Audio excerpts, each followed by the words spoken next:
हिंदू संस्कृति में पिंडदान या श्राद्ध का विशेष महत्व है। इस पर भी गया में किए गए श्राद्ध को बहुत अहम कहा जाता है।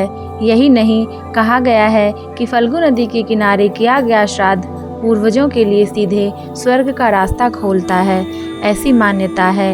लेकिन इसी नदी को श्रापित भी माना जाता है। कहते हैं बिहार की फल्गु नदी के लिए कि सीता माता ने इस नदी को श्राप दिया था। ऐसा क्यों कहा जाता है और इसके पीछे कौन सी पौराणिक कथा है, आइए जानते हैं।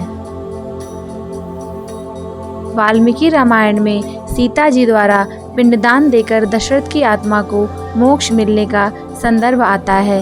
वनवास के दौरान भगवान राम, लक्ष्मण और सीता जी पितृपक्ष के दौरान श्राद्ध करने के लिए गया धाम पहुँचे।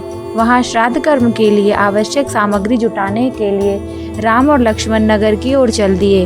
उधर दोपहर हो गई थी, पिंडदान का समय निकला जा रहा था और सीता जी की व्यग्रता बढ़ती जा रही थी। तभी दशरथ जी की आत्मा ने पिंडदान की मांग कर दी। गया जी के आगे फल्गु नदी पर अकेली सीता जी असमंजस में पड़ गई। उन्होंने फल्गु नदी के साथ वट वृक्ष, केतकी के फूल और गाय को साक्षी मानकर बालू का पिंड बनाकर स्वर्गीय राजा दशरथ के निमित्त पिंडदान दे दिया।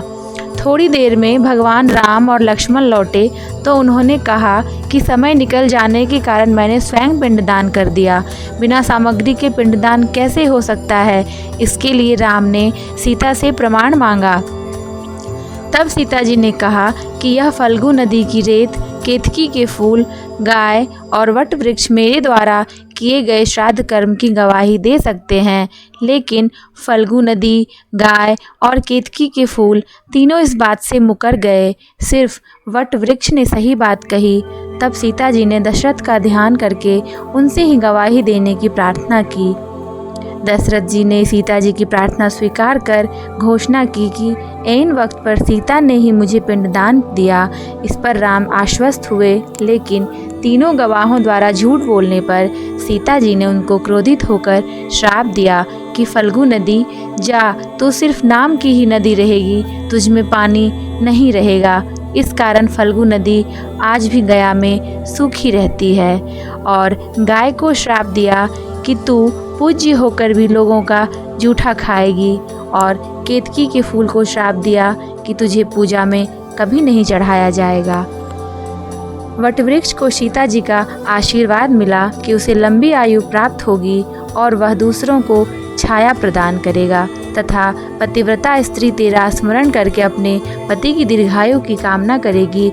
यही कारण है कि गाय को आज भी जूठा खाना पड़ता है, केतकी के फूल को पूजा पाठ में वर्जित रखा गया है और फल्गु नदी के तट पर सीता कुंड में पानी के अभाव में आज भी सिर्फ बालू या रेत से पिंडदान दिया जाता है।